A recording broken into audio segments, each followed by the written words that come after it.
Welcome to Pollen Weather by Pollen Wise App. It's Tuesday, September 1st. I'm Landon Bunderson, and this is the place for daily allergy news and forecasts.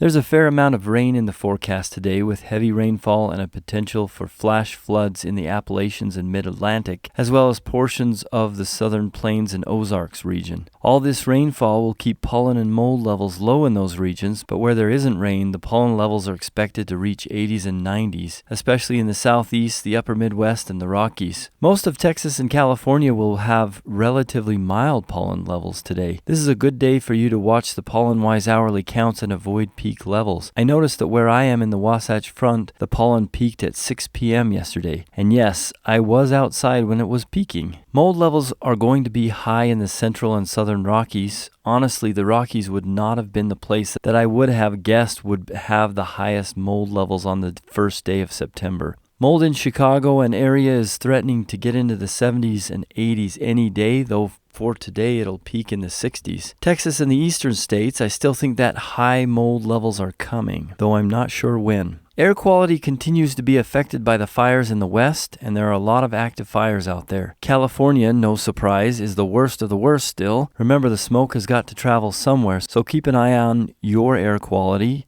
Looking at the temperatures now, for Texans not affected by the storm front, you will see hot weather again today. Meanwhile, behind the front, cool air will fill the southeast into the central plains and mid-Mississippi Valley today and tomorrow. Our featured map for Tuesday is the average peak hour for the last 7 days. Check out the eastern states and the northwest states peaking at 3 p.m. and 4 p.m. in their respective time zones. That's a little later than we normally expect this time of year. The rest of the country has been peaking at 1 p.m. and 2 p.m., which is about right. Though I do want to remind everyone that this is average peak time. As I mentioned, where I am in Utah, the peak was 6 p.m. yesterday. The point is, it's still important to watch those hourly counts. Thanks for listening. Remember, you can find previous episodes on the Pollen Channel on YouTube. If you're listening on YouTube, check out the Pollen Wise app, the only place for real hourly pollen and mold counts.